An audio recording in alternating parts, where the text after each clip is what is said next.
বলাগড় ব্লকের জিরাট গ্রাম পঞ্চায়েতের গ্রাম হাসিমপুর বলাগড় বিজয় কৃষ্ণ মহাবিদ্যালয়ের পাশে কবি প্রেমী শ্রী প্রফুল্ল ঘোষাল আমাদের পশ্চিমবঙ্গের প্রিয় মুখ্যমন্ত্রী মমতা ব্যানার্জির কর্মজীবন নিয়ে বিগত 20 বছর ধরে কবিতা এবং গল্প লিখে চলেছেন।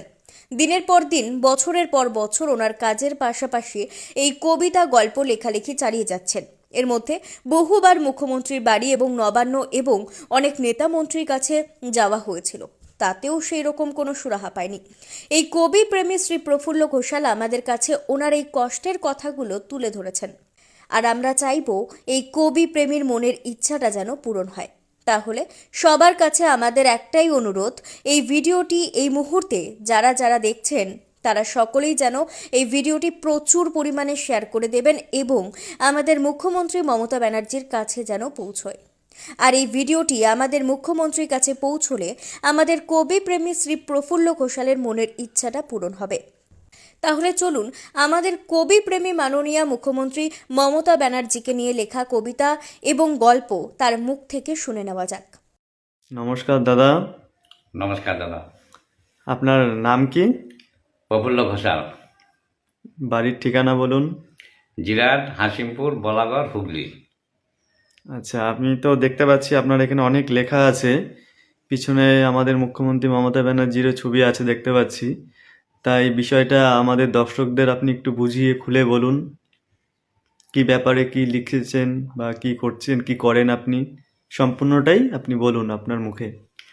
আমি মমতা বন্দ্যোপাধ্যায়কে মনে প্রাণে ভালোবাসি।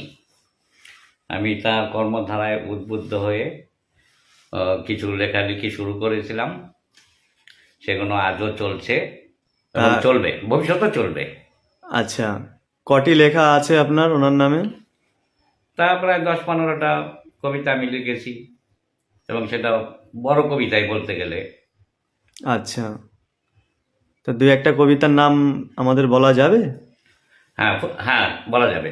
বলুন। প্রথম লিখেছিলাম মা মাটি মানুষের মমতা, তারপরে বঙ্গরানী মমতা, 21 শতকের প্রথম দশক,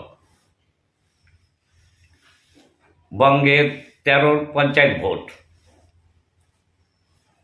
ইত্যাদি। এরকম স্বাধীন দেশের পরাধীন রাজ্য, নামকরণ, বাপরে বাপ, বঙ্গে মুখ্যমন্ত্রী নির্বাচন ইত্যাদি, এরকম আরও অনেক নামের।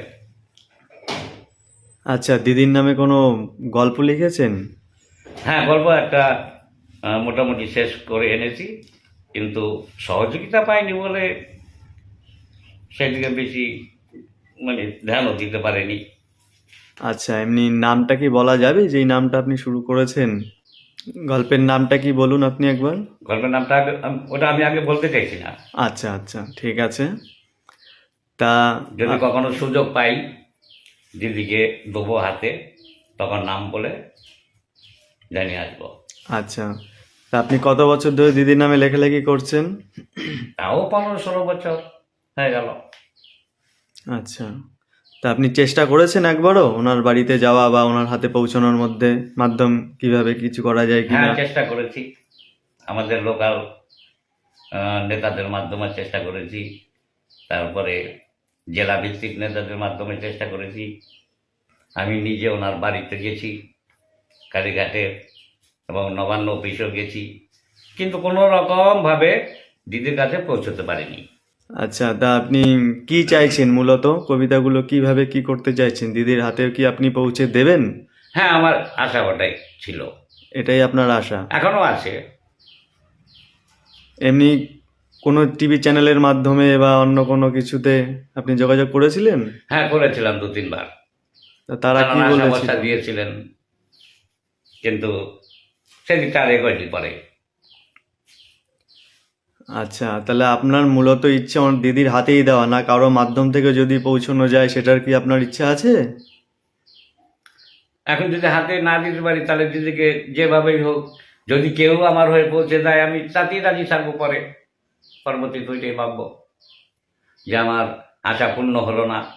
যদি দিদির হাতে যায়, ভাববো ওইটাই আমার সান্ত্বনা।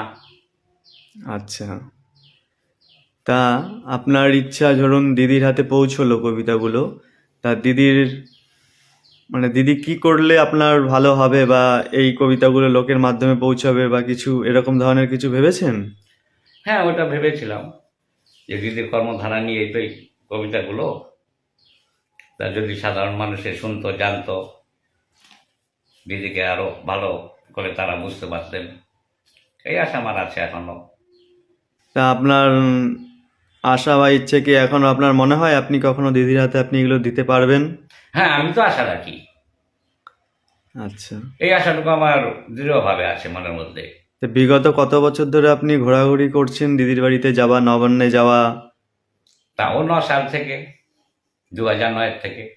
মানে 2009 থেকে 2024 আপনি এখনো মানে দিদির হাতে পৌঁছতে পারেননি বা না। কোনোভাবে দিতে পারেননি, যোগাযোগ করতে পারেননি? না, না, পৌঁছতে পারিনি। আমি যোগাযোগ করেছি কয়েকজনের সঙ্গে, তারা বলেছিলেন যে আমার হাতে দিলে আমরা পৌঁছে দেবো।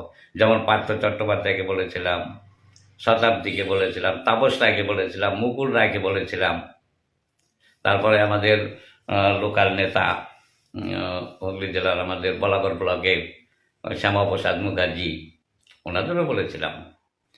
আচ্ছা, আর এমনি কোনো চিঠি পোস্ট বা এরকম কিছু করেছেন? হ্যাঁ, তাও করেছিলাম, নবান্নে, কালীঘাটে।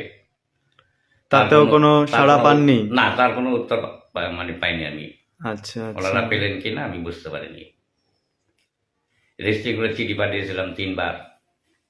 কবিতাগুলো সমেত পাঠিয়েছিলেন? হ্যাঁ, হ্যাঁ, হ্যাঁ, কবিতাগুলো নাম দিয়ে ইত্যাদি করে পাঠিয়েছিলাম। মানে আপনি অনেক নেতা মন্ত্রীর সাথে কথা বলেছেন, তারা কোনো রকম আপনার এই ব্যাপারটাকে দেখেনি গুরুত্ব হ্যাঁ, দিয়ে? না, তারা দেখেনি। তারা বলেন আমরাই যোগাযোগ করতে পারি না, আপনি কিভাবে করবেন? আমরা দেখা করতে পারি না মানে বড় বড় মন্ত্রীরাই কথা বলেছেন যে আমরা হ্যাঁ। দেখা করতে পারি না ওনার সাথে? হ্যাঁ, বলেছিলেন। কি বলেছিলেন আমাদের দর্শক বন্ধুদের একবার বলুন আপনি। আমি বলেছিলাম আমি দিদির কাছে এই কবিতাগুলো পৌঁছতে চাই, নিজে হাতে থেকে দেবো, যদি আপনারা একটু ব্যবস্থা করে দেন। তখন ওনারা বলতেন যে না, আমাদের বলাগড়ের এমএলএ, প্রাক্তন এমএলএ সাহেবও ছিলেন, কি নাম এমএলএ বাবুর? অসীম মাঝি। আচ্ছা আচ্ছা।